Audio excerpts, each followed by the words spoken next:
Walang awa siyang itinaboy sa malamig na ulan, basang-basa at nanginginig, habang ang manugang niya ay humahalakhak sa loob ng mainit na mansyon. Basura ka lang, huwag ka nang babalik, sigaw ng sarili niyang anak. Ngunit hindi nila alam, ang basurang tinadyakan nila ay ang bilyonaryang nagmamay-ari ng lahat ng meron sila. Oras na para bawiin ang imperyo. Handa na ba silang tikman ang impyerno ng pagkawala? Ilang beses ko bang sasabihin sa'yo na ayaw kong naaamoy yang amoy lupa mong katawan sa tuwing dadaan ako sa pasilyong ito? Basura ka na nga!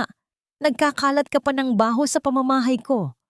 Ang matalim at mapanlait na tinig ni Cynthia ay umalingaw-ngaw sa buong sala, tumatagos sa bawat sulok ng marangyang mansyon. Nakapamewang siya, suot ang isang mamahaling seda na roba, habang pinandidirihan ng matandang babae na nasa kanyang harapan. Ngunit sa halip na sumagot, ibinaba lamang ni Rosa ang kanyang paningin. Ang kanyang magagaspang at kulubot na mga kamay ay patuloy sa pag-usad. Maingat na ipinaplansa ang isang kupas at lumang polo na pagmamay-ari ng asawa ni Cynthia. Ito ang paboritong damit ni Paulo noong binata pa siya, bago pa man niya makilala ang karangyaan ng pamilya ng kanyang asawa. Habang umaangat ang mainit na singaw mula sa plansa, sumasabay rito ang tahimik at pilit na kinikimkim na luha ni Rosa. Bawat haplos niya sa tela ay may kasamang pag-ibig ng isang inang nagtitiis, isang inang handang magpakababa at magmukhang basahan, masilayan lamang ang kanyang anak araw-araw. Binggi ka ba o sadyang tanga lang? Matinis na dagdag ni Cynthia, humakbang papalapit ngunit maingat na nag-iwan ng distansya. Tila ba nakakahawa ang kahirapan ni Rosa? Look at you, nakakasira ka ng araw. Pati yung pagmumukha mo, nakaka-stress. Bakit ba kasi pinipilit pa ni Paulo na itago yung lumang damit na yan? Pwede ba? Itapon mo na yan, kasama ng mga gamit mo sa labas. Nagsikip ang lalamunan ni Rosa. Parang may nakabarang bato na pumipigil sa kanyang paghinga. Naramdaman niya ang pamamanhid ng kanyang mga binti at ang matinding panginginig ng kanyang mga daliri na nakakapit sa hawakan ng plansa. Wala siyang maapuhap na salita. Ang pinakamatinding kirot ay hindi nagmumula sa mga panlalait ng kanyang manugang, kundi sa katotohanang kailangan niyang lunukin ang lahat ng ito dahil sa sarili niyang pinili. Sakto namang bumukas ang malaking pinto ng mansyon. Pumasok si Paulo. Suot ang isang mamahaling suit na binili gamit ang pera ng pamilya ni Cynthia. Bakas ang labis na pagod sa kanyang mukha. Agad na nag-iba ang timpla ng boses ni Cynthia. Mula sa pagiging palengkera ay naging biktima itong nagmamaktol.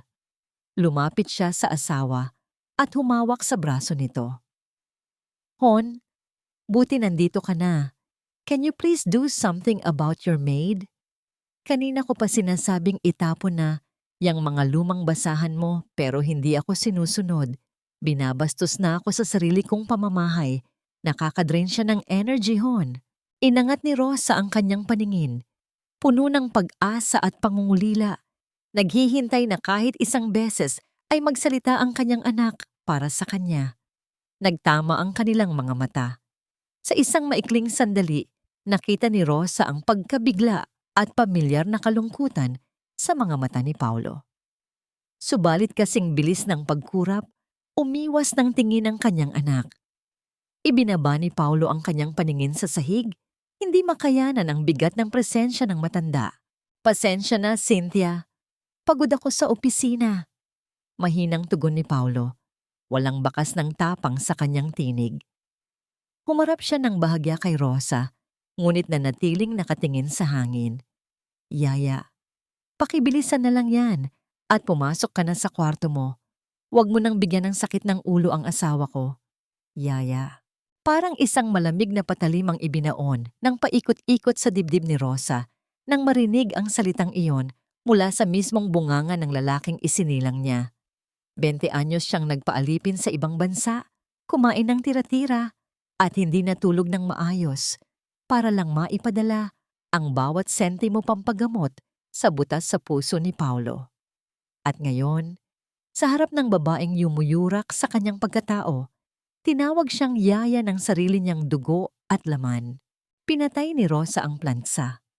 Yumuko siya, kinuha ang damit, at naglakad palayo ng walang sinasabi.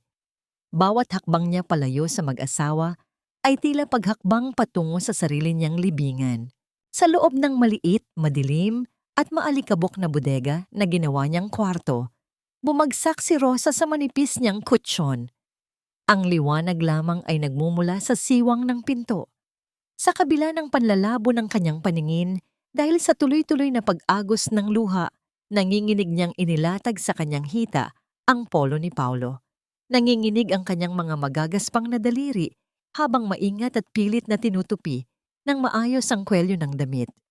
Bawat tupi ay puno ng pagmamahal na hindi niya masambit at bawat patak ng kanyang luha na tumatama sa tela ay naglalaman ng pangungulilang walang makaintindi. Habang inaayos niya ang kanyang lumang palda upang maupo ng maayos, isang bagay ang dumulas mula sa kanyang malalim na bulsa at nahulog sa semento. Isang makapal at itim na business card. Sa ibabaw nito ay may nakaukit na gininto ang mga letra na kumikislap kahit sa dilim. Agad niya itong pinulot at itinago sa ilalim ng kanyang unan. Tila isang sikretong naghihintay ng tamang panahon upang sumabog. Mahigpit na niyakap ni Rosa ang damit ni Paulo at itinago ang mukha rito upang pigilan ang kanyang pag-iyak. Hanggang kailan niya kailangang lunurin ang sarili sa sakit para lang manatiling buhay sa puso ng anak na unti-unti na siyang kinakalimutan. Ang malamig at mabigat na katahimikan ng gabi ay biglang nabasag. Mula sa labas ng pintuan ng kanyang madilim na bodega, isang marahan ngunit sunod-sunod na katok ang nagpatigil sa pag-iyak ni Rosa. Wala nang gising sa mga oras na ito at tiyak na hindi si Cynthia ang nasa kabilang dako ng pinto. Ang marahang pagkatok na yon ay tila naging isang mainit na yakap sa nanlalamig na gabi ni Rosa. Pinunasan niya ng mabilis ang kanyang mga mata gamit ang likod ng kanyang kamay at dahan-dahang binuksan ang pinto ng bodega. Sa siwang ng pintuan, bumungad ang isang maliit na anghel na nakasuot ng kulay rosas na pantulog. Si Maya, ang 7 taong gulang niyang apo, ay nakatayo roon habang maingat na may hawak na isang piraso ng pandesal na nakabalot sa malinis na tissue. "Lola Rosa, gising pa po ba kayo?" Pabulong na tanong ng bata. Ang inosenteng mga mata nito ay puno ng pag-aalala. "Napansin ko po kasing hindi kayo kumain ng hapunan kanina. Tinirhan ko po kayo ng tinapay para hindi sumakit ang tiyan nyo." Tuluyang gumuho ang pader ng pagpipigil ni Rosa. Lumuhod siya upang magpantay ang kanilang mga mukha at mahigpit na niyakap ang bata. Sa pagkakataong yon, hindi siya isang hamak na yaya, kundi isang tunay na lola na uhaw sa pagmamahal ng kanyang sariling dugo at laman. Nais niyang isigaw na siya ang nagluwal sa ama nito, na ang dugong nananalaytay sa mga ugat ni Maya ay galing sa kanya. Ngunit pinili niyang magpakatatag, nilamon ang sariling katotohanan para hindi masira ang kinagisnan ng bata. "Salamat, mahal ko. Napakabuti ng puso mo." Garalgal na tugon ni Rosa habang hinahaplos ang malambot na buhok ni Maya. Ngunit ang munting sandali ng kaligayahan ay mabilis na ninakaw. Ang ingay ng matutulis na takong na bumabagsak sa sahig ay naghudyat ng paparating na unos. Mula sa pasilyo, sumulpot ang galit na figura ni Cynthia. Nanlilisik ang mga mata habang nakatingin sa magkalapit na matanda at bata. "Oh my God, Maya! What do you think you're doing?" Matinis na sigaw ni Cynthia na mabilis na humakbang at marahas na hinila ang braso ng anak palayo kay Rosa. "Ilang beses ko bang sinabi sa'yo na huwag kang lalapit sa dugyot na yan? Baka mamaya may sakit pang nakakahawa yan at mahawa ka pa." "Mami, binibigyan ko lang po ng pagkain si Lola Rosa." Umiiyak na paliwanag ni Maya. Inabot ng bata ang kanyang kanang kamay patungo sa matanda upang gawin ang nakasanayang paggalang. "Magmamano lang po ako." Bago pa man lumapat ang kamay ng bata sa noo ni Rosa, Mabilis itong tinabig ni Cynthia. Hindi mo siya lola. Isa lang siyang katulong. Huwag mong ididikit ang malinis mong balat sa maruruming kamay na yan. Tignan mo nga amoy sibuyas at bawang nakakadiri. Nakayuko lamang si Rosa. Tinatanggap ang bawat masasakit na salita na tila mga latigong humahagupit sa kanyang pagkatao. Tiniis niya ang lahat ng pangiinsulto upang hindi na lumala ang galit ni Cynthia na maaring maibuntong kay Maya. Tumango na lamang siya at pilit na ngumiti sa bata upang ipakitang ayos lamang ang lahat.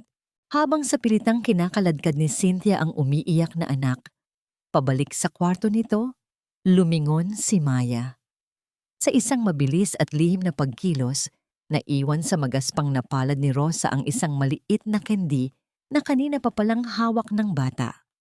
Ang init ng munting regalong yon ay sapat na upang palakasin ang nanghihinang puso ng matanda. Ngunit sa pag-ikot ni Cynthia, isang nakatuping kapirasong papel ang nahulog mula sa bulsa ng kanyang roba. Mabilis itong pinulot ng manugang, ngunit hindi nakaligtas sa matalas na paningin ni Rosa ang malaking logo na nakaimprenta rito. Isa itong resibo mula sa isang kilala at eksklusibong kasino sa syudad. Isang malaking katanungan ang nabuo sa isip ni Rosa. Bakit may ganoong resibo ang asawa ng kanyang anak na kasalukuyang naghihirap ang kumpanya? Bago pa man niya mapag-isipan ang kahulugan nito, narinig niya ang boses ni Paulo mula sa hagdanan. Bahagyang lumabas si Rosa sa kanyang bodega at nakita ang anak na pabalik-balik sa paglalakad habang may kausap sa telepono. Gusot ang damit nito at sinasabunutan ng sarili dahil sa labis na desperasyon. Wala na tayong oras, intindihin mo naman. Sigaw ni Paulo sa kausap nito, ang boses ay nanginginig sa takot at pag-asa. Kapag hindi natin nahanap ang misteryosong investor na ito bukas, mawawala ang lahat sa atin. Babagsak ang buong kumpanya at wala na tayong babalikan. Ang salitang investor ay naiwang nakalutang sa malamig na hangin ng madaling araw. Tiningnan ni Rosa ang candy sa kanyang palad at unti-unting napalitan ng determinasyon ang kalungkutan sa kanyang mga mata. Hindi pa sumisikat ang araw, ngunit ang nakakabinging katahimikan sa loob ng mansyon ay binasag ng nagmamakaawang tinig ni Paulo. Nakatayo siya sa gilid ng malaking bintana, pilit na ibinababa ang kanyang boses habang kausap ang isang tao sa kabilang linya. Mula sa madilim na pasilyo, nakatayo lamang si Rosa. Hawak ang isang basahan at tahimik na pinagmamasdan ang pagguho ng dignidad ng kanyang anak. Kahit isang buwang palugit lang sana. Pakiusap ni Paulo, ang kanyang boses ay nanginginig sa halong hiya at desperasyon. Kailangan ko lang ng pondo para sa pasahod. Ipinapangako ko, babayaran ko ang buong interes. Naputol ang linya. Ibinaba ni Paulo ang telepono. Ang kanyang balikat ay bumagsak na tila pasan niya ang bigat ng buong mundo. Bago pa man siya makabawi ng hininga, ang paglapat ng pintuan mula sa master's bedroom ay naghudyat ng presensya ni Cynthia. Nakahalukip-kip ang babae, matalimang tingin sa asawang mukhang natalo sa isang malaking laban. Namamalimos ka na naman ba sa mga kaibigan mo? Mapaklang tanong ni Cynthia, ang kanyang mga salita ay puno ng paghamak. I told you, Paulo, wala silang maitutulong at sana naman, huwag mong kalimutan kung sino ang nag-ahon sa'yo sa putikan. Kung hindi dahil sa apelyido ko at kung hindi dahil sa perang ipinuhunan ng daddy ko sa'yo, marahil ay isa ka pa ring hamak na empleyadong nagtitiis sa kakarampot na sweldo. Utang mo sa pamilya ko ang buong buhay mo, kaya ayusin mo ang gusot na ito bago pa tayo mapahiya sa lipunan. Ang mga salitang iyon ay tumago sa dibdib ni Rosa. Nakita niya kung paano napayuko ang kanyang anak. Walang kakayahang sumagot. Kinain ng matinding utang na loob. Naiintindihan na niya ngayon kung bakit naging duwag si Paulo. Ang ginintuang hawla ng pamilya ni Cynthia, ang pumutol sa mga pakpak nito. Ginagawa itong isang sunod-sunuran upang bayaran ang isang utang na hindi matapos-tapos. Nang talikuran ni Cynthia ang asawa at bumalik sa kwarto, Naiwang mag-isa si Paulo. Dahan-dahan itong dinukot ang kanyang lumang pitaka. Mula roon, hinugot niya ang isang kupas at gusot na litrato. Isang larawan niya noong bata pa siya. Pinagmasdan niya ito ng matagal. Ang kanyang mga mata ay naglalandas ng luha ng pangungulila at hinanakit. Bakit mo kasi ako iniwan? Mahinang usal ni Paulo sa hangin. Ang kanyang boses ay basag na basag. Kung hindi mo sana ako ipinamigay, kung hindi mo pinili ang pera sa ibang bansa kaysa sa akin, siguro hindi ako nagmamakaawa ng pagmamahal at respeto sa ibang tao ngayon. Parang sinaksak ng paulit-ulit ang puso ni Rosa.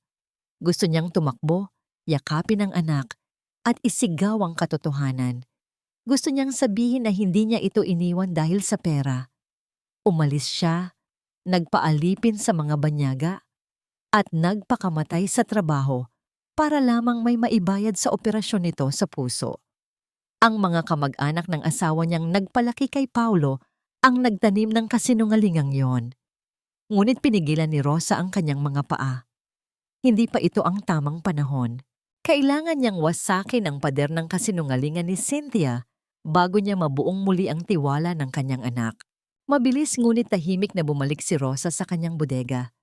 Mula sa ilalim ng kanyang manipis na unan, kinuha niya ang isang lumang keypad phone. Sa panlabas, mukha itong murang telepono ng isang katulong, ngunit isa itong espesyal at direktang linya patungo sa pinakamataas na opisina ng kanyang imperyo. Sa panginginig ng kanyang mga daliri, mabilis siyang nag-type ng isang maikli, ngunit mabigat na utos. Bago ito ipinadala, bumuntong hininga si Rosa at napagpasyahang lumabas upang kumuha ng isang basong tubig bago subukang matulog. Ngunit pagdating niya sa bungad ng sala, napansin niya ang bukas na pinto ng opisina ni Cynthia. Walang nakasinding ilaw, ngunit sa pamamagitan ng sinag ng buwan na tumatagos mula sa bintana, nakita niya ang manugang na nakaluhod sa harap ng nakabukas na kaha de yero. Nagmadali si Cynthia na isilid sa isang itim na pouch ang isang bagay. Ngunit bago pa man niya ito tuluyang maitago, nahagip ng paningin ni Rosa ang isang pamilyar at nakakabulag na kislap. Ang kislap ng diamante mula sa isang mamahaling kwintas sa gitna ng madilim na kwarto. Kinaumagahan, bakas, ang pagmamadali at pag-iingat sa mga kilos ni Cynthia. Nakakulong siya sa kanyang silid, kausap ang isang tao sa telepono, habang mahigpit na nakasara ang pintuan.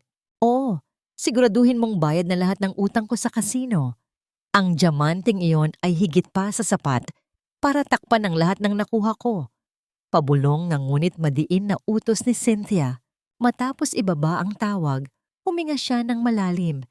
Pilit na binubura ang bakas ng kaba sa kanyang mukha. Ngunit isang bagong problema ang unti-unting nabubuo sa kanyang isipan. Paano niya ipaliliwanag kay Paulo ang pagkawala ng pamanang alahas ng kanilang pamilya? Luminga-linga siya mula sa siwang ng kanyang pinto at nahagip ng kanyang paningin ang matandang yaya na naglalakad sa ibaba. Isang malupit at malamig na ngiti ang gumuhit sa kanyang mga labi. Mayroon na siyang perpektong sakripisyo upang pagtakpan ang kanyang sariling kasalanan. Sa hindi kalayuan, tahimik na nagpupunas ng mga mamahaling florera si Loida, ang isa pang kasambahay sa mansyon. Nakita niya ang paglabas ni Cynthia mula sa kwarto nito na may dalang kakaibang ngiti. Isang ngangiting nagdala ng malamig na kilabot sa kanyang gulugod. Nang makalayo ang ginang, napansin ni Loida ang isang maliit at gusot na papel na nahulog mula sa bag ni Cynthia nang mabilis itong dumaan. Dahan-dahan itong pinulot ni Loida. Isa itong resibo mula sa isang underground pawn shop na kapangalan kay Cynthia at may nakasulat na halagang sapat na upang bumili ng isang buong subdivision. Nanlaki ang mga mata ng kasambahay. Naramdaman niya ang panlalamig ng kanyang mga kamay at ang mabilis na pagtibok ng kanyang puso. Sa takot na madamay sa kung anumang madilim na lihim ng kanyang amo, mabilis niyang itinago ang resibo sa malalim na bulsa ng kanyang apron. Ipinagpatuloy niya ang paglilinis Nakayuko at kunwari ay walang nakita, kahit papanay ang panginginig ng kanyang mga tuhod. Sa kabilang banda, walang kamalay-malay sa nagbabadyang panganib. Pumasok si Rosa sa master's bedroom, dala ang mga malinis na sapin para sa kama. Maingat niyang inilatag ang malambot na kumot, tinitiyak na walang kahit isang gusot na matitira. Pinunasan niya ang bawat alikabok sa ibabaw ng mga kasangkapan. Sa bawat haplos niya sa mga unan, may kasama itong tahimik na panalangin. Umaasa siyang sa pamamagitan ng malinis at maayos na kwartong ito, baka sakaling lumambot kahit kaunti ang puso ni Cynthia. Baka sakaling mabawasan ang init ng ulo nito at maging mas payapa ang buhay ng kanyang anak na si Paulo at ng munting si Maya. Ibinigay niya ang lahat ng kanyang pag-iingat sa pagliligpit, isang simpleng gawaing nagmumula sa dalisay na pagmamahal ng isang ina na handang gawin ang lahat para sa ikabubuti ng pamilya ng kanyang anak. Matapos tiyaking perpekto ang lahat, lumabas si Rosa bitbit ang mga maruruming damit. Ngunit hindi pa man siya nakakalapag sa huling baitang ng hagdan. Mabilis na umakyat si Cynthia papunta sa kwarto nito. Ilang sandali ng mabigat na katahimikan ang namayani sa buong ikalawang palapag. Tila tumigil ang pag-ikot ng mundo sa loob ng mansyon. At pagkatapos, isang nakakabinging tili ang bumasag sa kapayapaan ng umaga. Ang tinig ni Cynthia ay umalingaw-ngaw, puno ng pekeng gulat at matinding galit na umanig sa mga dingding ng bahay. Ang kwintas! Nawawala ang kwintas ng pamilya ko! Ang sigaw na yon ay tila isang matalim na patalim na naghihiwa sa hangin. Naghuhudyat ng isang walang awang bagyong tuluyang sisira sa buhay ni Rosa. Mabilis na bumaba si Cynthia sa hagdan. Ang kanyang mukha ay basang-basa ng mga pekeng luha na tila isang batikang aktres sa entablado ng sarili niyang kasinungalingan. Ang kanyang bawat paghakbang ay puno ng galit at paninisi. Sa sala, naabutan niya si Rosa na tahimik na nagtutupi ng mga tuwalya. Walang ano-ano'y marahas na hinablot ni Cynthia ang mga tuwalya mula sa kamay ng matanda at itinapon ang mga ito sa sahig. Magnanakaw! Magnanakaw kang matanda ka! Nangangalit at matinis na sigaw ni Cynthia. Nakaturo ang mahaba at kulay pulang kuko nito nang direkta sa mukha ni Rosa. Napaatras si Rosa, ang kanyang mga mata ay nanlaki sa matinding pagkabigla. Ang pagbagsak ng kanyang mga balikat at ang panginginig ng kanyang mga tuhod ay nagpapakita ng isang inosenteng kaluluwa na hindi handa sa isang walang awang paratang. Ma'am, wala po akong kinukuha. Ano po bang sinasabi ninyo? Garalgal na sagot ni Rosa, pilit na inuunawa ang sitwasyon. Ang ingay ng komosyon ay mabilis na umabot sa pandinig ni Paulo na kapapasok lamang mula sa hardin. Bakas ang pag-aalala sa kanyang mukha nang makita ang asawang umiiyak habang dinuduro ang matandang yaya. Cynthia, what's going on? Bakit ka sumisigaw? Tanong ni Paulo. Mabilis na nilapitan at inalalayan ang asawa. Tila nakakita ng perpektong kakampi, humagulgol si Cynthia at isinubsob ang mukha sa dibdib ni Paulo. Hon, ang kwintas ko! Ang diamond necklace na pamana pa ng lola ko, nawawala sa kaha de yero at walang ibang pumasok sa kwarto natin ngayong umaga, kundi ang dugyot na babaeng yan. Itinuro niya muli si Rosa na ngayon ay namumutla na sa takot. How could you be so ungrateful? Pinatuloy ka namin dito, pinakain, tapos pagnanakawan mo lang kami. Umiling ng mabilis si Rosa. Bawat paggalaw ng kanyang ulo ay may kasamang pagpatak ng luha. Hindi po totoo yan, Sir Paulo. Naglinis lang po ako. Inayos ko lang po ang inyong higaan. Wala po akong binuksang kahit ano. Maawa po kayo, hindi po ako magnanakaw. Nagpalipat-lipat ang tingin ni Paulo sa asawang naghi-hysterical at sa matandang pilit na nagmamakaawa. Bago pa man makapagsalita ang lalaki, hinila na ni Cynthia ang asawa patungo sa maliit na bodega kung saan natutulog si Rosa. Sumunod ang iba pang kasambahay kabilang si Loida na tahimik lamang na nanonood sa gilid. Kung talagang inosente ka, patunayan natin, utos ni Cynthia. Pumasok si Cynthia sa masikip at madilim na kwarto. Walang pakundangan niyang hinalungkat ang mga kakarampot na gamit ni Rosa. Itinapon niya ang mga lumang damit sa sahig, pinagpagan ang mga unan. Hanggang sa marahas niyang binaligtad ang manipis na kutsyon ng matanda. Mula sa ilalim ng kutsyon, nahulog ang isang maliit na pelus na kahon. Ang pamilyar na pulang kahon ng nawawalang kwintas. Kasama nito ay ilang piraso ng malalaking bulto ng pera. Isang matinding pag-ikot ng sikmura ang naramdaman ni Rosa nang makita ang mga iyon. Hindi niya alam kung paano napunta ang mga iyon sa ilalim ng kanyang higaan. Ang buong paligid ay tila nagdilim at ang tanging nakikita niya ay ang nakakapasong ngiti ni Cynthia na mabilis ding napalitan ng peking pag-iyak. "See, Paulo, look at this!" Pinulot ni Cynthia ang kahon at ang pera, iwinagayway ito sa harap ng asawa. Ibinenta na niya ang kwintas. Ibubunyag ng ebidensyang ito kung gaano kasama ang ugali ng babaeng idinedefend mo minsan. "She is a thief, a dirty, lying thief," nanigas si Paulo. Nakatitig lamang siya sa pulang kahon. Ang kanyang utak ay nilalamon ng kasinungalingang inilatag ng asawa. Sa isang gilid, pinagpapawisan ng malamig si Loida. Nakayuko lamang siya. Ang kanyang kanang kamay ay nakabaon sa bulsa ng kanyang apron, mahigpit na nakakapit sa totoong resibo ng pawnshop na nakapangalan kay Cynthia. Alam ni Loida ang totoo. Nakita niya ang lahat. Ngunit nang mag-angat siya ng tingin at makita ang nanlilisik na mga mata ni Cynthia na tila nagbabanta sa sinumang kokontra, unti-unting lumuwag ang hawak ni Loida sa resibo. Pinili niyang manahimik. Ibinenta niya ang katotohanan kapalit ng kanyang sariling kaligtasan. Naiwang nag-iisa si Rosa sa gitna ng paglilitis na ito. Walang abogado, walang kakampi. Tumingin si Rosa sa kanyang anak. Ito ang kanyang golden moment. Ang kanyang mga nanginginig na kamay ay mahigpit na kumapit sa laylayan ng kanyang kupas na damit. Idinidiin ang mga daliri hanggang sa mamuti ang mga ito. Hindi siya tumingin kay Cynthia. Ang kanyang mga mata ay nakapako lamang kay Paulo. Sa loob ng kanyang puso, sumisigaw ang isang ina. "Anak, kilala mo ako. Ikaw ang nag-iisang dahilan kung bakit ako nabubuhay. Tignan mo ako sa mga mata at sabihin mong naniniwala kang kaya kitang pagnakawan." Tila naintindihan ni Paulo ang pakiusap sa mga mata ni Rosa. May dumaang saglit ng pag-aalinlangan sa kanyang mukha. Isang mainit na labanan ang nagaganap sa kanyang panloob. Ang kakarampot na awa para sa matanda, laban sa matinding utang na loob at takot sa kanyang asawa. "Paulo, ano pang hinihintay mo?" Malamig na utos ni Cynthia.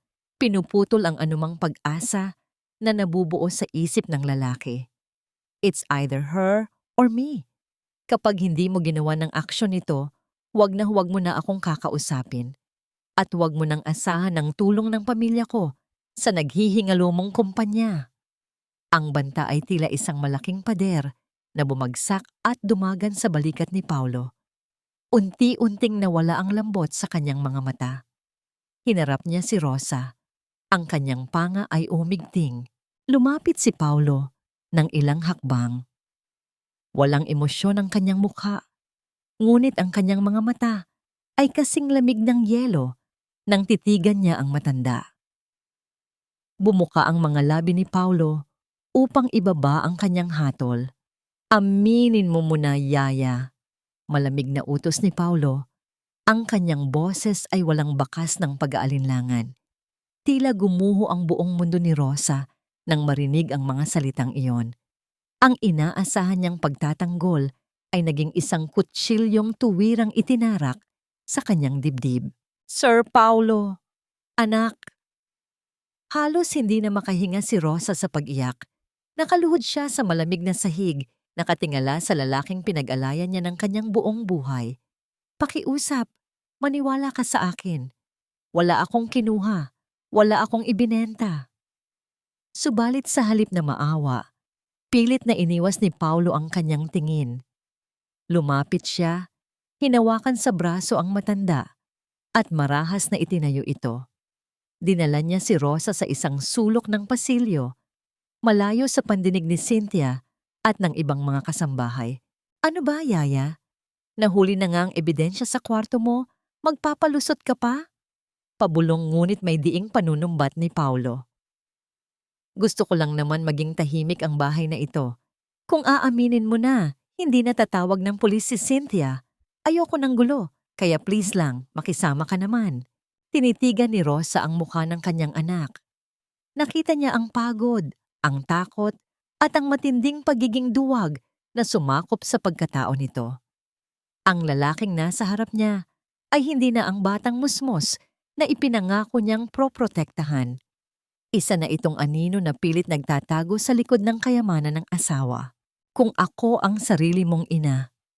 Basag ang boses ni Rosa, ang kanyang mga mata ay nananatiling nakapako sa mga mata ni Paulo.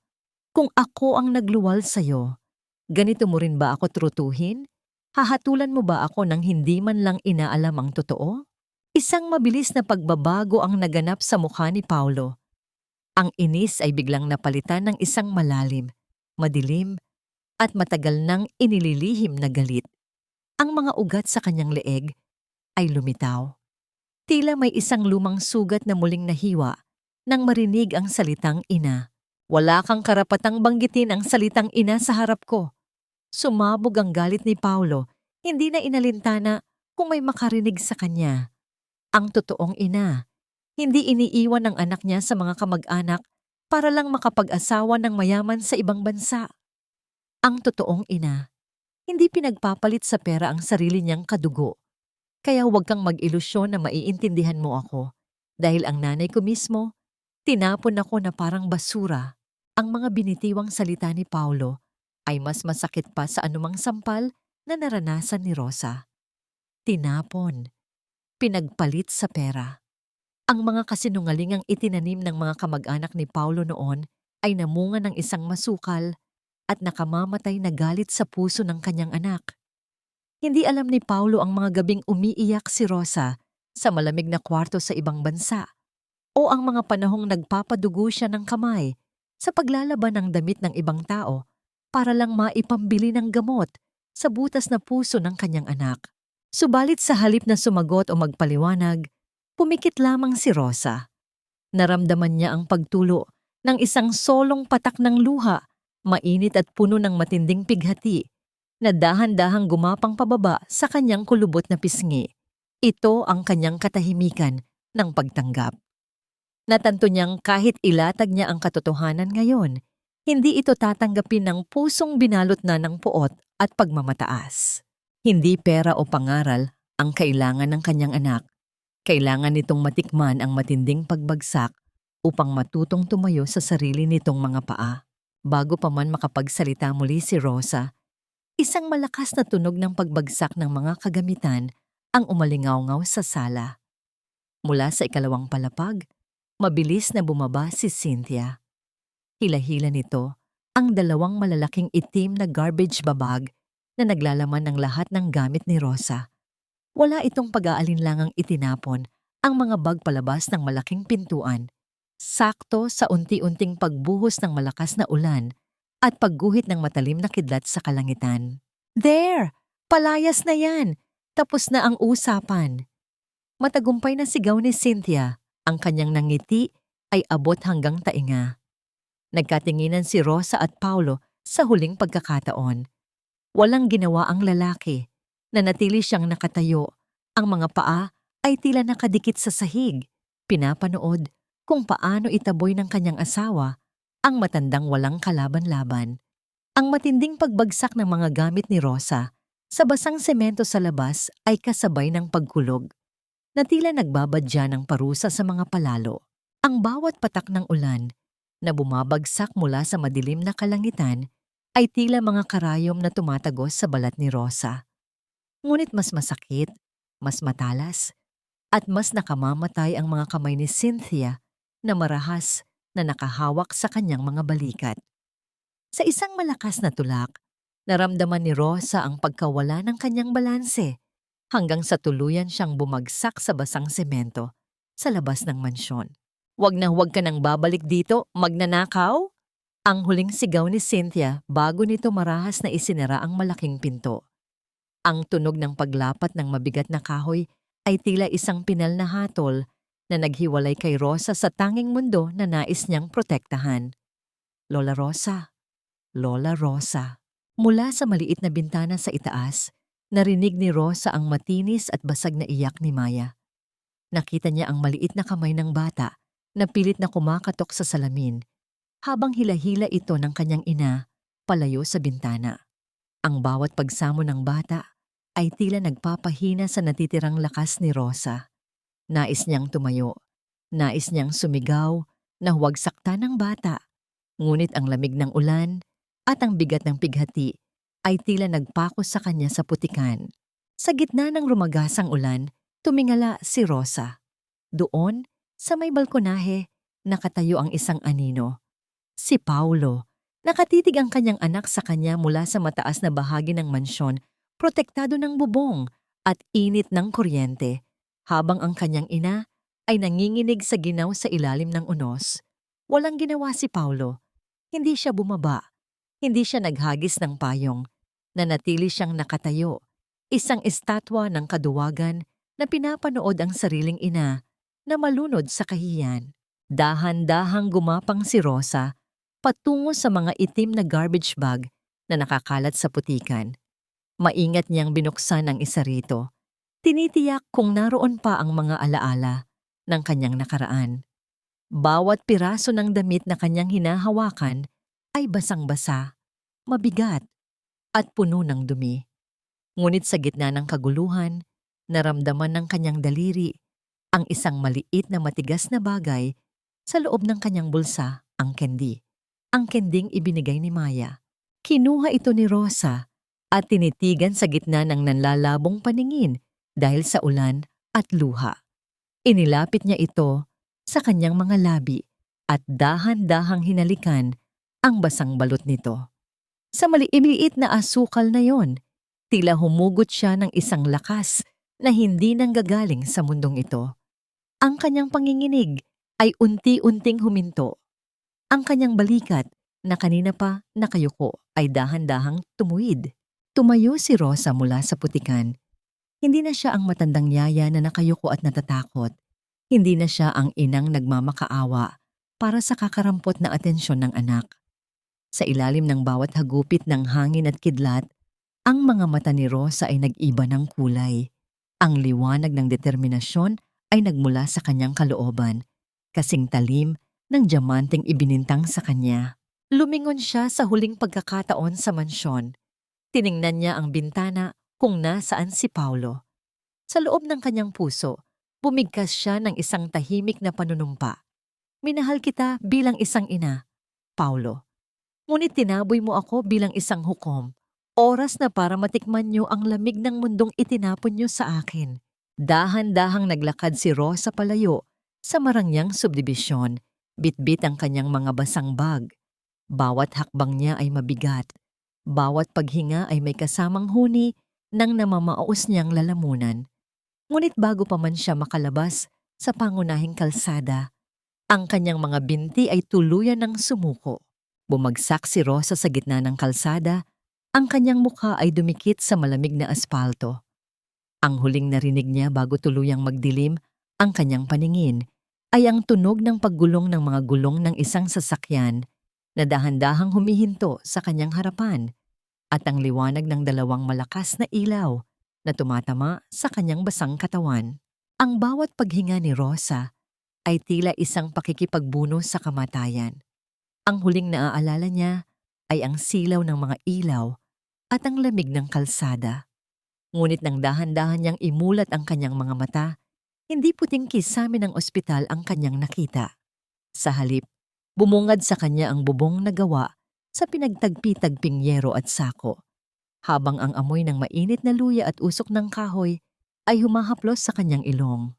Gising na po ang lola. Isang maliit na tinig ng bata ang pumunit sa katahimikan. Napansin ni Rosa na nakahiga siya sa isang papag na may manipis na banig. Isang matandang babae na may suot na kupas na duster ang lumapit sa kanya. May dalang mangkok ng mainit na lugaw. Ang silid ay maliit at siksikan, ngunit puno ng init na hindi niya naramdaman sa loob ng mansyon ng kanyang anak. Inumin niyo muna ito, Lola. Pasensya na, at ito lang ang kaya naming ipakain. Nakita kayo ng asawa ko sa kalsada habang itinatabi niya ang kanyang kariton kagabi. Basang-basa kayo at nawawalan ng malay. Paliwanag ng babae na nagpakilalang si Aling Maria, isang tindera ng kwek-kwek sa kanto. Hindi nakapagsalita si Rosa. Ang bawat subo ng mainit na lugaw ay tila humuhugas sa pait na iniwan ng kanyang sariling dugo at laman. Isang matinding irony ang bumalot sa kanyang isipan. Ang kanyang anak na nakatira sa mansyong may aircon ay hinayaan siyang mamatay sa ulan. Samantalang ang mga taong ito na halos wala ring makain ay ibinigay sa kanya ang kanilang nag-iisang kumot at huling mangkok ng pagkain. Dito, sa gitna ng kahirapan, natagpuan ni Rosa ang tunay na ginto ng pagkatao. Ang bawat ngiti ng batang pulubi na nakaupo sa gilid niya ay mas mahalaga pa sa anumang diamanteng ibinintang sa kanya ni Cynthia.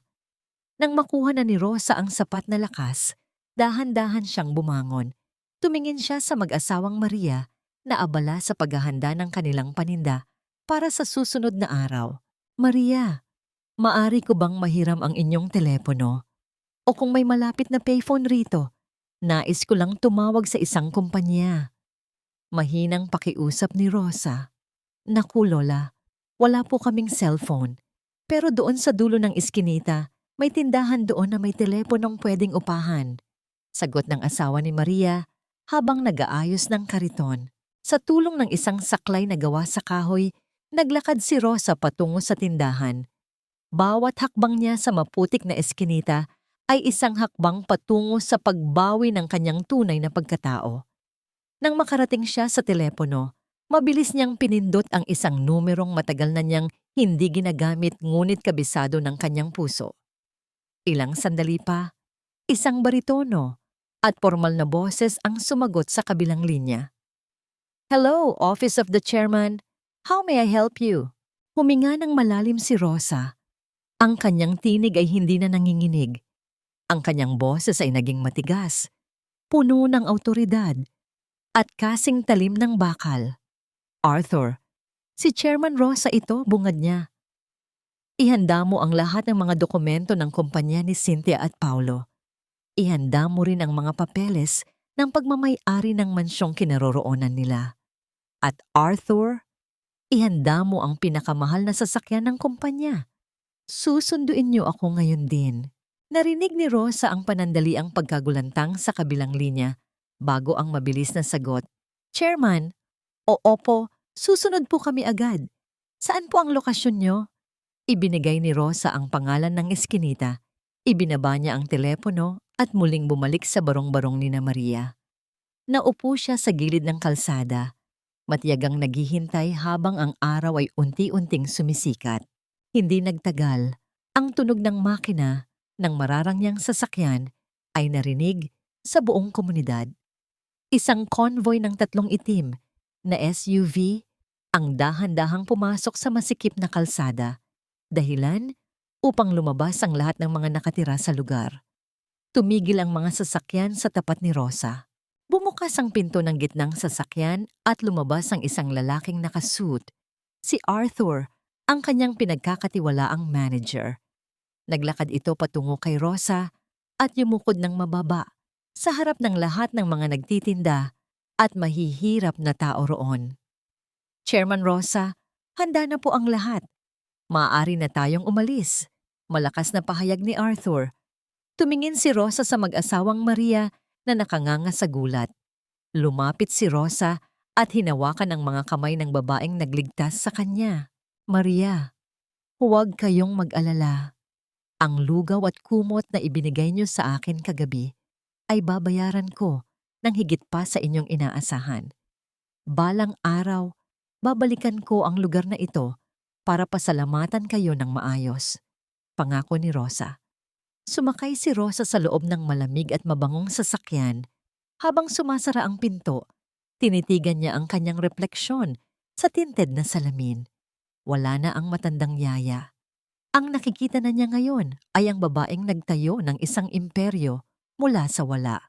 Arthur, dalhin mo ako sa penthouse. Utos ni Rosa habang isinusuot ang kanyang mamahaling salamin. May mga taong kailangang matutong lumuhod bago sila tuluyang bumagsak. Ang pagpasok ni Rosa sa kanyang penthouse ay tila isang pagbabalik sa isang mundong matagal na niyang kinalimutan para sa isang huwad na pag-ibig. Ang bawat hakbang niya sa makintab na sahig na gawa sa marmol ay nag-iiwan ng bakas ng natuyong putik mula sa eskinita. Isang paalala ng huling 24 na oras na dumaan sa kanyang buhay. Hindi siya nagsalita habang ang kanyang mga tauhan ay mabilis na kumilos sa paligid niya. Pumasok siya sa malawak na banyo kung saan ang amoy ng mamahaling langis at bulaklak ay agad na pumalit sa amoy ng ulan at usok. Habang dumadaloy ang mainit na tubig sa kanyang katawan, tila inanod nito ang lahat ng dumi, pagod at kahihiyang naranasan niya. Nasa niya sa ilalim ng kamay ni Cynthia. Nang lumabas si Rosa, hindi na ang matandang yaya ang nakaharap sa salamin. Isinuot niya ang isang itim na silk suit na sadyang tinahi para sa kanya. Isinuot niya ang isang simpleng diamanteng kwintas, isang tunay na hiyas na ang halaga ay kayang bumili ng 10 mansyong katulad ng sa kanyang anak.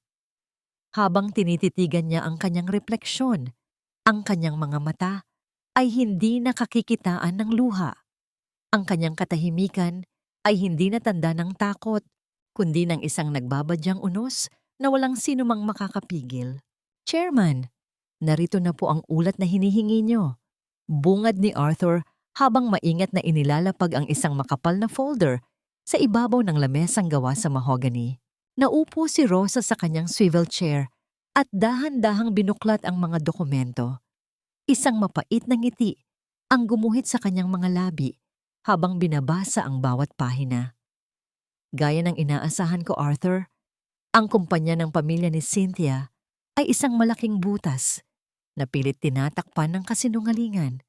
At ang aking anak, hinayaan niyang ubusin ng asawa niya ang lahat ng pinaghirapan niya sa loob ng sulsulan ng mga kasino. Opo, Chairman. Halos 50 milyong piso na ang utang ni Cynthia sa iba't ibang pawn shops at informal lenders.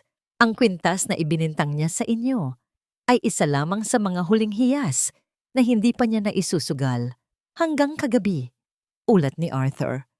Sa katunayan, ang kumpanya nila ay formal ng pagmamay-ari ng inyong holding company simula pa noong nakaraang buwan. Isang pirma niyo na lang po at maaari na nating bawiin ang lahat. Hinawakan ni Rosa ang mamahaling panulat. Tinitigan niya ang linya kung saan dapat nakalagay ang kanyang pirma. Sa loob ng ilang sandali, bumalik sa kanyang isipan ang mukha ni Paulo. Ang mukha ng kanyang anak na puno ng puot habang tinatawag siyang basura. Isang matinding kirot ang gumapang sa kanyang dibdib. Ang pamilyar na sakit ng isang inang kailangang magparusa para sa ikabubuti ng kanyang anak. Kailangan niya itong maranasan, Arthur. Mahinang usal ni Rosa. Tila kinakausap ang sarili. Ang labis na pagmamahal ko ang nagpalambot sa kanyang paninindigan. Pinayagan kong wasakin niya ako para lang manatili siyang buo. Pero ngayon, kailangan ko siyang sirain. Kailangan kong bawiin ang lahat ng karangyaang naging lason sa kanyang pagkatao para mahanap niya ang tunay na sarili niya. Sa isang mabilis at matatag na galaw, nilagdaan ni Rosa ang mga dokumento. Ang tunog ng paglapat ng bolpen sa papel ay tila tunog ng isang pintong nagsasara para sa kinabukasan nina Cynthia at Paulo. Arthur, kailan ang kanilang grand anniversary party? Tanong ni Rosa habang inaayos ang kanyang singsing. Sa makalawa po, Chairman, inaasahan po nila ang pagdalo ng kanilang main investor upang formal na pirmahan ang merger na magliligtas sa kanila. Sagot ni Arthur, mabuti. Ihanda mo ang aking pinakamagarang sasakyan. At Arthur, magpadala ka ng isang espesyal na regalo sa mansyon ngayon din. Siguraduhin mong si Cynthia mismo Ang makakatanggap nito, utos ni Rosa. Ang kanyang tinig ay malamig, walang emosyon, ngunit puno ng panganib. Habang papaalis ang kanyang manager, naiwan si Rosa na nakatanaw sa malawak na syudad mula sa kanyang bintana. Ang kanyang refleksyon sa salamin ay tila isang hukom na naghahanda para sa huling paglilitis. Ang bawat detalye ng kanyang plano ay nakalatag na. Sa kabilang dako, sa loob ng mansyon, isang gintong sobre ang inabot ng isang courier kay Cynthia. Nanginginig sa tuwa ang babae. Iniisip na ito na ang kumpirmasyon ng kanilang kaligtasan. Hindi niya alam. Ang laman ng sobreng iyon ay ang simula ng kanyang katapusan. Sa loob ng mansyon, tila walang bakas ng naganap na trahedya noong nakaraang gabi. Ang amoy ng mamahaling pabango at mga bagong biling bulaklak ay pumuno sa bawat sulok ng sala. Pilit na itinatago ang amoy ng ulan at putik na iniwan ng pagtataboy kay Rosa. Si Cynthia ay abalang-abala sa harap ng kanyang malawak na salamin. Sinusukat niya ang isang bagong gown na kulay ginto, na tila ba ang kinang nito ay sapat na upang bulagin ang lahat.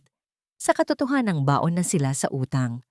Bawat haplos niya sa mamahaling tela ay may kasamang mapagmataas na ngiti.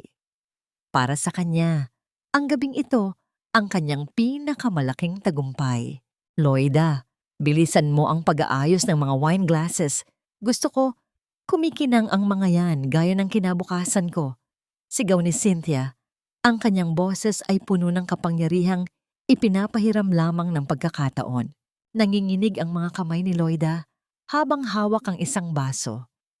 Hindi siya makatingin ng diretso sa kanyang amo. Sa loob ng kanyang bulsa, tila nagbabaga ang resibo ng pawn shop na itinatago niya. Gusto niyang sumigaw, gusto niyang sabihin ang totoo, ngunit ang takot sa bagsik ni Cynthia ang nagpatahimik sa kanya. Nakayuko lamang siya, isang anino ng konsensya sa gitna ng nagaganap na selebrasyon. Pumasok si Paulo sa silid. Suot ang kanyang taksido, ngunit ang kanyang mukha ay hindi kakikitaan ng kagalakan. Nanatiling nakapako ang kanyang paningin sa pinto ng maliit na bodega na ngayon ay nakakandado na. Isang matinding kirot ang gumuguhit sa kanyang dibdib sa tuwing naaalala niya ang hitsura ni Rosa sa gitna ng ulan. "Hon, look at me! Isn't this gown perfect for later?" Pagyayabang ni Cynthia habang umiikot sa harap ng asawa. "Finally, the main investor is coming. After we sign the papers, we'll be richer than ever. Wala na ang pabigat na matandang yan at wala na ring sakit ng ulo sa kumpanya." Cynthia, kailangan ba talaga nating gawin ang party na ito? Nawawala pa rin ang kwintas at si Yaya Rosa, hindi natin alam kung nasaan siya. Mahinang usal ni Paulo, ang kanyang boses ay puno ng pag-aalinlangan. Tumigil si Cynthia sa pag-ikot. Ang kanyang muka ay agad na nabalutan ng puot. "Stop it, Paulo. Huwag mo nang babanggitin ang magnanakaw na yan. She's gone, okay? At ang kwintas, hayaan mo na yon. It's a small price to pay for our peace of mind. Mag-focus ka sa merger. Ito na ang huling pagkakataon nating makaahon." Bago pa man makasagot si Paulo, isang matunog na hudyat mula sa labas ng gate ang bumasag sa kanilang pagtatalo. Isang marangyang itim na sasakyan ang huminto sa tapat ng mansyon at isang lalaking nakasuit ang bumaba upang iabot ang isang gintong sobre sa security guard. Dinala ni Loida ang sobre kay Cynthia. Nanginginig ang mga daliri ng ginang habang binubuksan ang mamahaling papel. Isang maikling mensahe ang nakasulat sa loob na may kasamang pirma na hindi nila agad nakilala, ngunit ang logo sa itaas nito ay sapat na upang mapatalon si Cynthia sa tuwa. "He's coming! The main investor is coming personally tonight!" Hiyaw ni Cynthia. Ang kanyang halakhak ay umalingaw-ngaw sa buong mansyon. "Si Paulo, this is fate! Sinasabi ko sa'yo, ang pag-alis ng malas sa bahay na ito ang nagdala ng swerteng ito." Habang nagdiriwang si Cynthia sa isang sulok ng kusina, tahimik na nakaupo si Maya. Hawak ng bata ang isang maliit na tissue na may balot ng isang pirasong cake. Inilagay niya ito sa loob ng kanyang maliit na bag umaasang sa muli nilang pagkikita ni Lola Rosa. Mayroon siyang maibibigay na pasalubong. Hindi naiintindihan ng bata ang tungkol sa merger o sa nawawalang kwintas. Ang tanging alam niya ay masakit ang kanyang puso dahil wala na ang nag-iisang taong tunay na yumayakap sa kanya ng mahigpit. Lumubog ang araw at unti-unting napalitan ng mga makukulay na ilaw ang kadiliman sa paligid ng mansyon. Ang mga bisita ay nagsimula ng dumating. Suot ang kanilang mga pinakamagarang damit. Ngunit sa likod ng masayang musika at tawanan, may isang kakaibang katahimikan ang namumuo. Ang mga security guards sa labas ay tila napalitan ng mga lalaking mas matikas at mas seryoso, na hindi man lang kilala ni Cynthia. "Paulo, bakit parang bago ang mga guards natin?" Tanong ni Cynthia habang humahawak sa braso ng asawa, pilit na itinatago ang biglang pagkabahala. "Baka pinadala ng investor para sa seguridad ng deal," sagot ni Paulo, bagamat siya rin ay nakakaramdam ng kakaibang kaba. Eksaktong 8:00 ng gabi, huminto ang musika. Ang lahat ng mata ay lumingon sa malaking pinto ng bulwagan na dahan-dahang bumukas. Ang katahimikan ay naging kasing bigat ng tingga. Isang bulto ng tao ang pumasok, napapalibutan ng mga bodyguard na nakabarong. Ang bawat paghakbang ng panauhing ito ay nag-iiwan ng tunog na tila ba isang paghatol. Nang tuluyan itong makalapit sa liwanag, ang baso ng champagne na hawak ni Cynthia ay dahan-dahang dulas mula sa kanyang kamay at bumagsak sa sahig. Lumikha ng isang matalas na tunog ng pagkabasag na tumapos sa lahat ng kanyang halakhak. Akala niyo ba ay tuluyan na ninyong naitapon ang basurang itinambak niyo sa ulan? Ang boses ni Rosa ay hindi na ang garalgal at nanghihinang tinig ng isang matandang yaya. Ito ay malakas, matatag, at puno ng awtoridad na yumanig sa bawat kristal na chandelier sa loob ng bulwagan. Ang katahimikan ay naging kasing bigat ng tingga habang ang lahat ng mga bisita ay nakatingin sa babaeng nakatayo sa gitna ng pinto. Si Rosa ay suot ang isang mahabang gown na yari sa itim na seda, tila isang reynang nagbabalik mula sa pagpapatapon. Ang kanyang mga mata, na dati ay puno ng pagmamakaawa, ngayon ay kasing talim ng diamante at kasing lamig ng gabi. Ang diamanteng kwintas na suot niya ay kumikislap sa ilalim ng mga ilaw, na tila ba bawat kislap nito ay isang sampal sa mukha ng mga taong nangapi sa kanya. "Yaya Rosa." Halos hindi lumabas ang boses ni Paulo. Ang kanyang mukha ay namumutla. Ang kanyang mga kamay ay nanginginig habang nakatingin sa kanyang ina na tila ba nakakita siya ng isang multo. "Hindi, Paulo. Hindi na ako ang yayang tinataboy niyo sa bodega." Malamig na tugon ni Rosa habang dahan-dahang naglalakad patungo sa gitna ng silid. "Ako ang investor na pinakahihintay ninyo. Ako ang taong may hawak ng huling hininga ng kumpanya nyo." Si Cynthia, na kanina pa nakanganga sa gulat, ay tila natauhan. Humakbang siya ng pasugod. Ang kanyang mukha ay namumula sa halong hiya at galit. "Anong kabalastugan ito? Pinalabas niyo ang baliw na matandang ito? Guards! Guards! Ilabayabas ang babaeng ito! Magnanakaw yan! Magnanakaw yan!" Sigaw ni Cynthia. Halos mawalan na siya ng boses sa tindi ng pag-atake ng kanyang pride.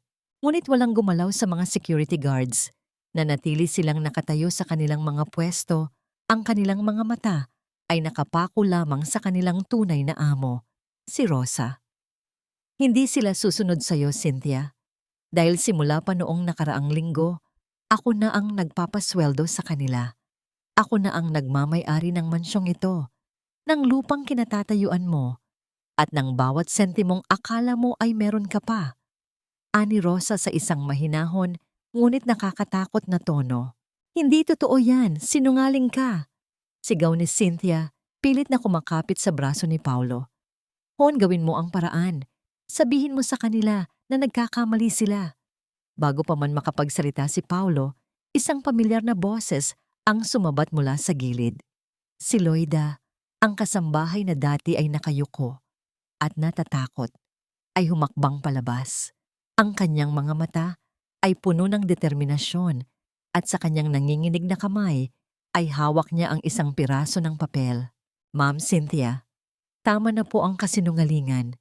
Sabi ni Loida, ang kanyang boses ay malakas at malinaw sa gitna ng bulwagan. Narito po ang resibo ng pawn shop.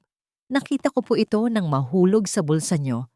Kayo po ang nagbenta ng kwintas ng pamilya nyo para bayaran ang utang nyo sa kasino. Pinanood ko po kung paano nyo ipitpit ang kahon sa ilalim ng higaan ni Lola Rosa para pagtakpan ang sarili nyo. Ang bawat salita ni Loida ay tila isang malakas na tunog ng kampana na naglalantad sa katotohanan. Ang mga bulong-bulungan ng mga bisita ay nagsimulang lumakas. Ang kahihiyan ay tila isang malapot na putik na dahan-dahang lumulunod kay Cynthia. Lumapit si Rosa kay Cynthia. Tumingala siya ng bahagya. Tinitigan ang manugang na dati ay tinatapakan lamang siya. Ipinakita ko sa iyo ang kabutihan ng isang ina, Cynthia. Pero ipinakita mo sa akin ang kasamaan ng isang taong walang kaluluwa. Itinapon mo ako sa ulan, binaboy mo ang dangal ko sa harap ng anak ko. Lumingon si Rosa kay Paulo. Ang kanyang mga mata ay biglang lumambot, ngunit may halong matinding lungkot. At ikaw, Paulo, ang anak na binigyan ko ng buhay. Hinayaan mong yurakan ng asawa mo ang nanay mo. Pinanood mo akong malunod sa ulan habang nakatayo ka sa tuyong silid. Doon ko natanto na ang pagmamahal ko sa iyo ay naging lason dahil hindi kita tinuruang maging lalaki. Inilabas ni Rosa ang isang set ng mga dokumento mula sa folder na dala ng kanyang manager. Ibinagsak niya ang mga ito sa mesa sa harap ni Paulo at Cynthia. Ang tunog ng pagbagsak ng papel ay tila tunog ng isang malaking pintong nagsasara sa kanilang kinabukasan. Lahat ng ari-arian nyo ay nakapangalan na sa akin. Ang kumpanya nyo ay liquidated na at ang mansyong ito. Tumingin si Rosa sa paligid. Ang kanyang boses ay naging kasing talim ng bakal. Mayroon kayong isang oras para kunin ang mga personal ninyong gamit. Pagkatapos nyon, ayaw ko nang makakita ng kahit anong bakas nyo sa pamamahay ko. Chairman, kailangan na nating simulan ang formal na paglilipat. Ani Arthur, ang manager ni Rosa, habang hudyat sa mga abogado na pumasok. Si Cynthia ay napaupo sa sahig. Ang kanyang ginintuang gown ay nakakalat sa makintab na marmol. Tila isang basahang walang halaga. Si Paulo naman ay nakatayo lamang. Ang kanyang mga mata ay puno ng pagsisisi at matinding kahihiyan. Habang pinapanood ang kanyang ina na tumalikod at maglakad palayo, napapalibutan ng kapangyarihang hindi niya kailanman inakala. Hindi ko akalain na ganito ka pala kahina, Paulo. Wala kang kwentang asawa. Kung alam ko lang na mauuwi tayo sa ganito, sana ay hindi na lang kita pinatulan. Ang boses ni Cynthia ay tila isang matalim na lagari na pumuputol sa huling hibla ng dignidad ni Paulo. Sa loob ng kanilang silid na dati ay puno ng karangyaan. Wala nang natira, kundi ang mga nakakalat na damit at ang amoy ng desperasyon. Nagmamadaling isinisid ni Cynthia ang kanyang mga alahas at mamahaling gamit sa isang malaking maleta. Hindi alintana ang asawa niyang nakatulala sa gilid. Cynthia, pakiusap. Mag-isip tayo ng tama. Mawawala na ang lahat sa atin, pero kailangan nating manatiling buo para kay Maya. Nang hihinang pagsamo ni Paulo, ang kanyang boses ay puno ng panginginig. Isang mapait at nakakalokong tawa ang isinagot ni Cynthia. Hinarap niya si Paulo. Ang kanyang muka ay puno ng matinding pagkamuhi. Buo? Para saan? Para maghirap kasama mo? Paulo, look at yourself. Isa ka na lang basura ngayon. Akala mo ba ay minahal talaga kita? Minahal ko ang kumpanya nyo. Minahal ko ang pangalang ibinigay ng pamilya ko sa'yo. Ngayong kinuha na ng baliw mong ina ang lahat, wala ka nang silbi sa akin. Parang isang malakas na sampal ang dumapos sa mukha ni Paulo nang marinig ang katotohanan na. Ang bawat salita ni Cynthia ay nagpunit sa belo ng kasinungalingang binalot niya sa kanyang sarili sa loob ng maraming taon. Ngayon niya lamang nakita ang tunay na mukha ng babaeng pinagpalit niya sa sarili niyang ina. Isang babaeng ang puso ay gawa sa bato at ang kaluluwa ay kasing itim ng uling. So, ganoon na lang yon. Pagkatapos ng lahat ng ginawa ko para sa'yo, pagkatapos kong tiisin ang lahat ng pang-iinsulto mo sa nanay ko, tanong ni Paulo. Ang kanyang boses ay unti-unting lumalakas dahil sa sakit at galit. Nanay mo? Oh, please! Huli na ang lahat para maging mabuting anak ka, Paulo. Ani Cynthia habang isinasara ang kanyang maleta nang may kasamang malakas na tunog ng zipper. I'm leaving. May mga kaibigan pa ako na hindi katulad mo. Huwag mo na akong hahanapin. Sa labas ng mansyon, sa loob ng isang itim na sasakyan na nakaparada sa di kalayuan, tahimik na nakaupo si Rosa. Pinapanood niya ang paglabas ni Cynthia mula sa mansyon, bit-bit ang mga maleta at ang kanyang pilit na pagmamataas. Nakita ni Rosa kung paano mabilis na sumakay ang manugang sa isang naghihintay na taxi, na tila ba hindi ito lilingon kailanman. Naramdaman ni Rosa ang matinding pait sa kanyang lalamunan. Nasasaktan siya para sa kanyang anak, ngunit alam niyang ito ang kailangang mangyari. Ang bawat sugat na nararamdaman ni Paulo ngayon ay ang gamot na maglilinis sa kanyang pusong nalason ng kayabangan. Lumabas si Paulo sa gate ng mansyon, hila-hila ang isang maliit na bag. Kasunod niya si Loida na hawak ang kamay ni Maya. Ang bata ay umiiyak. Hindi maintindihan kung bakit kailangan nilang umalis sa kanilang tahanan sa gitna ng dilim. Dada, saan tayo pupunta? Nasaan si Mommy? Tanong ni Maya habang humihikbi. Hindi makasagot si Paulo. Yumuko siya. Ang kanyang mga balikat ay nanginginig sa pag-iyak. Nakatayo siya sa gilid ng kalsada, eksakto sa lugar kung saan itinapon si Rosa noong nakaraang gabi. Ang malamig na simoy ng hangin ay tila nanunumbat sa bawat pagkakamaling nagawa niya. Isang itim na kotse ang dahan-dahang huminto sa tapat nila. Bumaba ang bintana nito at bumungad ang malamig na mukha ni Rosa. Tiningnan niya ang kanyang anak, hindi bilang isang bilyonarya, kundi bilang isang inang na sasaksihan ang pagkawasak ng kanyang pinakamahalagang hiyas. Dito nagsisimula ang tunay mong buhay, Paulo. Mahinang sabi ni Rosa. Ang kanyang boses ay walang galit, tanging lungkot na lamang. Naranasan mo nang mawalan ng pera. Ngayon, mararanasan mo namang mawalan ng pagkatao hanggang sa hindi mo natututunang pulutin ang sarili mong dignidad sa putikan. Mananatili kang pulubi sa paningin ko. Pinanood ni Paulo ang pag-alis ng sasakyan ng kanyang ina. Naiwan siyang nakatayo sa kalsada, walang pera, walang asawa, at walang tahanan. Hawak-hawak niya ang kamay ni Maya, ang tanging natitirang kayamanan sa kanyang buhay. Ang huling narinig ni Paulo bago ang mahabang katahimikan ng gabi ay ang tunog ng isang mensahe sa kanyang telepono. Isang maikling text mula kay Cynthia. Huwag mo nang asahan ang anak mo. Pabigat ka lang sa buhay ko, Paulo. Magtiis ka sa basurang kinasadlakan mo. Ang ingay ng palengke sa madaling araw ay tila isang malupit na musika sa pandinig ni Paulo. Ang amoy ng malansang isda, nabubulok na gulay, at ang malapot na usok mula sa mga kariton ay humahalo sa malagkit na pawis na dumadaloy sa kanyang likuran. Sa loob ng ilang araw, ang lalaking dating nagmamaneho ng mamahaling sasakyan ay isa na ngayong kargador, isang hamak na tagabuhat ng mabibigat na sako ng bigas at bulto-bultong gulay para lamang kumita ng sapat na barya pambili ng gatas ni Maya. Bawat hakbang ni Paulo sa madulas at maputik na sahig ay may kasamang matinding kirot sa kanyang mga balikat.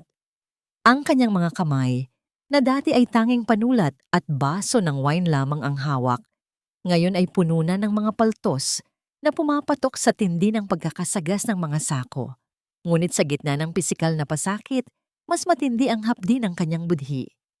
Sa tuwing mararamdaman niya ang lamig ng hangin, naaalala niya ang gabing hinayaan niyang manginig si Rosa sa labas ng kanilang bahay.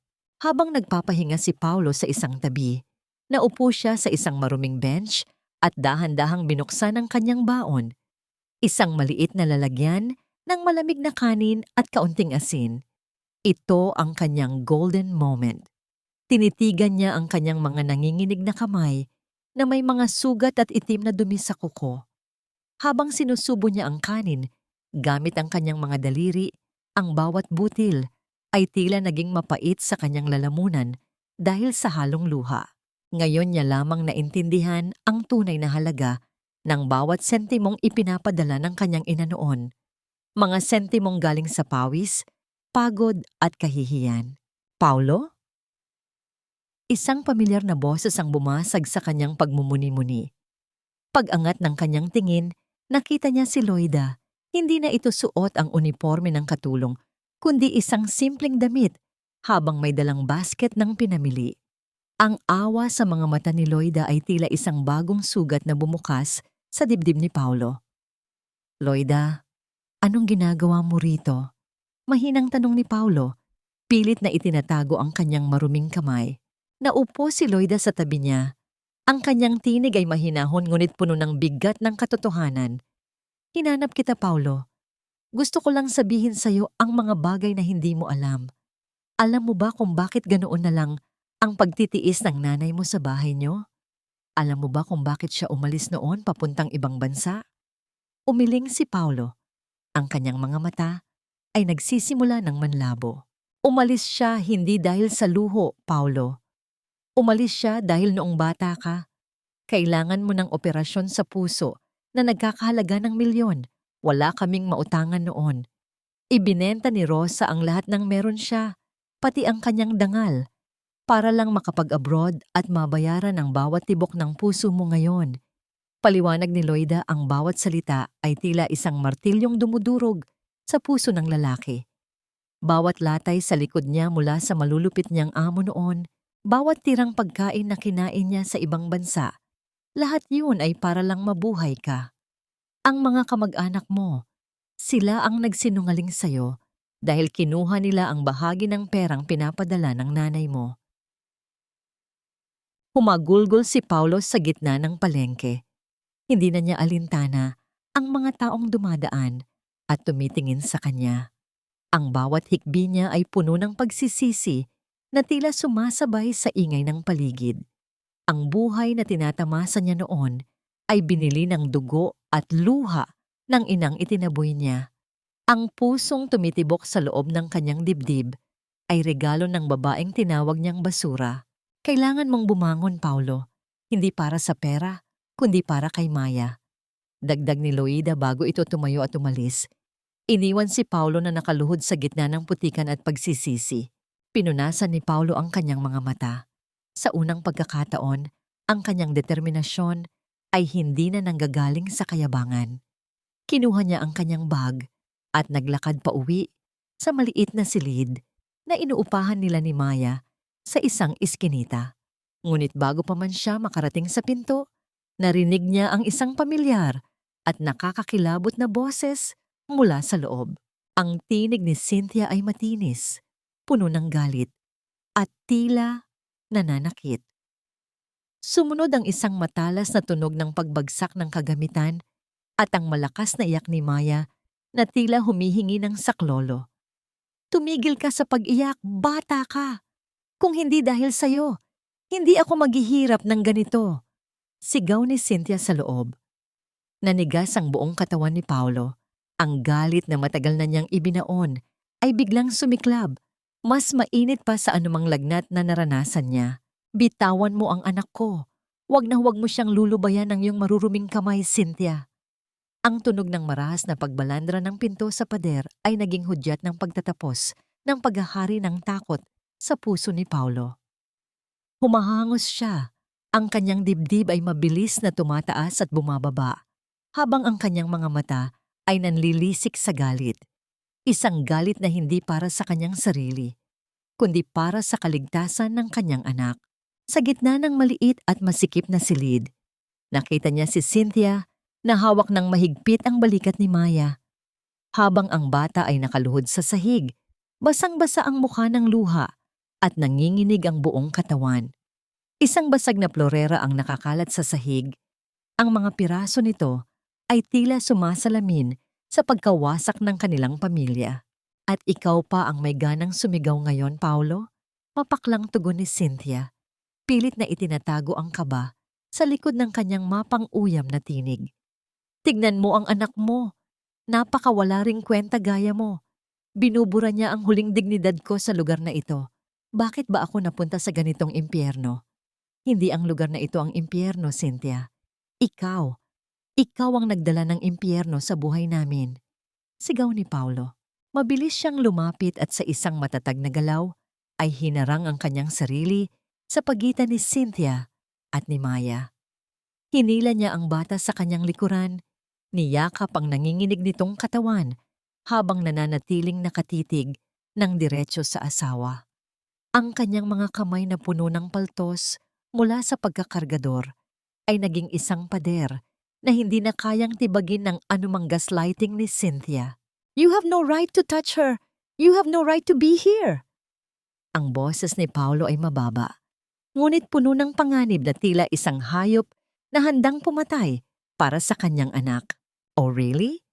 Akala mo ba ay kaya mong mabuhay nang wala ako? Tignan mo ang sarili mo, Paolo. Amoy isda ka, madungis, at nagtatrabaho bilang isang hamak na kargador. Akala mo ba ay matutuwa ang anak mo kapag lumaki siyang anak ng isang pulubi? Pilit na pananakit ni Cynthia, ang kanyang mga mata ay naghahanap ng anumang bakas ng kahinaan sa asawa. Ngunit sa unang pagkakataon, ngumiti si Paolo. Isang ngiti ng kalayaan. Mas pipiliin kong maging anak ng isang kargador na marangal kaysa maging anak ng isang bilyonaryang magnanakaw at walang puso na gaya mo. Malamig na tugon ni Paolo. Umalis ka na, Cynthia. Bago ko pa malimutan na naging asawa kita. Wala ka nang makukuha rito. Wala nang natirang pera, wala nang natirang pag-asa, at wala na ring natirang Paolo na magpapaalipin sa'yo. Nang makita ni Cynthia na hindi na gumagana ang kanyang mga salita, ang kanyang muka ay nabalutan ng matinding pagkamuhi. Fine! Magsama kayo sa putikan nyo. Huwag na huwag kayong lalapit sa akin kapag nahanap ko na ang daan pabalik sa taas. Padabog na lumabas si Cynthia. Ang tunog ng kanyang marahas na paghakbang ay unti-unting naglaho sa dilim ng iskinita. Naiwan ang mag-ama sa gitna ng katahimikan. Binuhat ni Paolo si Maya at iniupo sa kama. Maingat niyang pinunasan ang mga luha ng bata gamit ang kanyang magaspang na palad. Sorry po. Nabasag ko po yung flower vase. Hikbi ni Maya ang kanyang maliit na kamay ay nakahawak ng mahigpit sa laylayan ng damit ng ama. Shh! Tahan na, Maya. Hindi mahalaga ang vase na yon. Ang mahalaga ay ligtas ka. Bulong ni Paolo. Hinalikan ng noo ng anak. Ito ang kanyang golden moment. Dinukot ni Paolo ang huling barya sa kanyang bulsa at lumabas sandali upang bumili ng isang pirasong tinapay sa kanto. Pagbalik niya, ibinigay niya ang buong tinapay kay Maya. Pinanood niyang kumain ang bata habang ang kanyang sariling tiyan ay kumakalam sa gutom. Ngunit sa bawat subo ni Maya, tila nabubusog ang kaluluwa ni Paolo. Ang gutom ay maliit na sakripisyo lamang kumpara sa kapayapaang nararamdaman niya ngayon. Nang makatulog si Maya, dahil sa pagod at iyak, naupo si Paolo sa sahig at sumandal sa pader. Tumingala siya sa maliit na bintana kung saan aninag ang buwan. Naalala niya ang kanyang ina. Naalala niya si Rosa. Nanay, patawarin niyo ako. Usal ni Paolo sa hangin. Tumayo siya. Binuhat ang natutulog na anak at kinuha ang kanilang kakarampot na gamit. Hindi na siya makapaghintay ng bukas. Kailangan niyang harapin ang huling pagsubok. Makalipas ang ilang oras na paglalakad, tumigil si Paolo sa tapat ng isang pamilyar na gate. Ang malaki at bakal na gate ng mansyon ni Rosa. Nakatayo siya roon, basang-basa ng pawis, amoy palengke, at may bitbit na bata. Tumingala siya sa mga ilaw ng mansyon na dati ay itinuturing niyang sa kanya. Ngunit ngayon, hindi na siya nagnanais na pumasok bilang may-ari. Nais niyang pumasok bilang isang anak na humihingi ng tawad. Ang kanyang kamay ay nanginginig. Habang dahan-dahang lumalapit sa doorbell, isang matinding kaba ang bumabalot sa kanya. Bubuksan pa kaya ni Rosa ang gate na ito para sa isang anak na tumapon sa kanya sa ulan? Nanay, pakiusap. Tingnan niyo po ako kahit isang saglit lang. Ang boses ni Paulo ay halos hindi na marinig dahil sa panginginig ng kanyang buong katawan. Nakaluhod siya sa labas ng malaking gate ng mansyon. Ang kanyang mga tuhod ay nakabaon sa matigas na semento habang karga-karga niya ang mahimbing na natutulog na si Maya. Ang ulan ay hindi bumubuhos, ngunit ang hamog ng madaling araw ay sapat na upang pangatigin ang kanyang dugyot at basang damit. Dahan-dahang bumukas ang malaking gate. Lumikha ito ng isang mahaba at mabigat na tunog ng bakal na kumakaskas sa riles. Lumabas si Rosa, napapalibutan ng mainit na liwanag mula sa loob ng mansyon. Nakatayo siya ng tuwid, suot ang kanyang mamahaling balabal, habang tinitignan ng anak na dati ay itinapon siya sa ulan. Bakit ka narito, Paulo? Malamig na tanong ni Rosa, bagamat sa loob ng kanyang dibdib ay tila may 1,000 patalim na humihiwa sa kanyang puso nang makita ang kalagayan ng anak. Hindi ba't sinabi ko na sa'yo, hindi ka tatanggapin sa bahay na ito hanggat hindi mo nahahanap ang iyong dignidad sa putikan? Yumuko si Paulo. Ang kanyang mga luha ay mabilis na pumatak at humalo sa dumi sa kalsada. Nanay, alam ko na po. Alam ko na ang lahat. Alam ko na ang tungkol sa operasyon ko sa puso. Alam ko na ang bawat latay na tinanggap niyo sa ibang bansa para lang mabuhay ako. Patawarin niyo ako, Nay. Napakawalang kwenta kong anak. Napakabulag ko. Isang matinding katahimikan ang namayani. Ang tanging tunog na maririnig ay ang mabigat na paghinga ni Paulo at ang marahang huni ng hangin. Humakbang si Rosa papalapit. Ang kanyang bawat paggalaw ay puno ng bigat ng 20 taon ng pangungulila. Nay, wala na po akong pera. Wala na po akong kumpanya. Wala na rin po ang babaeng inakala kong bubuo sa akin. Hikbi ni Paulo, ang kanyang boses ay basag na basag. Pero dala ko po si Maya. Siya na lang po ang tanging tama sa buhay ko. Kahit siya na lang po ang patuluyin niyo, kahit ako na lang po ang mamatay sa gutom sa labas, huwag niyo lang pong hayaang maghirap ang apo niyo. Dito nangyari ang golden moment. Dahan-dahang lumuhod si Rosa sa harap ng kanyang anak. Hindi bilang isang bilyonarya, kundi bilang isang inang sawi na sa wakas ay nakita ng muli ang kanyang nawalang anak. Inabot ni Rosa ang kanyang maputing panyo at maingat na pinunasan ang putik na nakadikit sa tuhod ni Paulo. Ang eksaktong ginagawa niya noong bata pa ito sa tuwing nadadapa ito sa paglalaro. Ang pera ay kinikita, Paulo. Ang kumpanya ay itinatayo. Mahinang usal ni Rosa, ang kanyang tinig ay nanginginig na rin sa emosyon. Pero ang isang anak na marunong nang lumuhod at tumanggap ng kanyang pagkakamali, iyon ang tunay na kayamanang matagal ko nang hinihintay mula sa'yo. Nagmulat ng mata si Maya dahil sa init ng paligid. Nang makita niya ang kanyang lola, agad na gumuhit ang isang ngumangiti sa kanyang labi sa gitna ng antok. Lola Rosa, miss na po kita. May dala po akong cake sa tissue. Pero nalamog na po yata. Hindi na napigilan ni Rosa ang kanyang sarili. Niyakap niya ng mahigpit ang kanyang anak at ang kanyang apo. Ang init ng kanilang mga katawan ay tila tumunaw sa lahat ng yelo, ng puot, pagsisisi at galit na namuo sa loob ng maraming taon.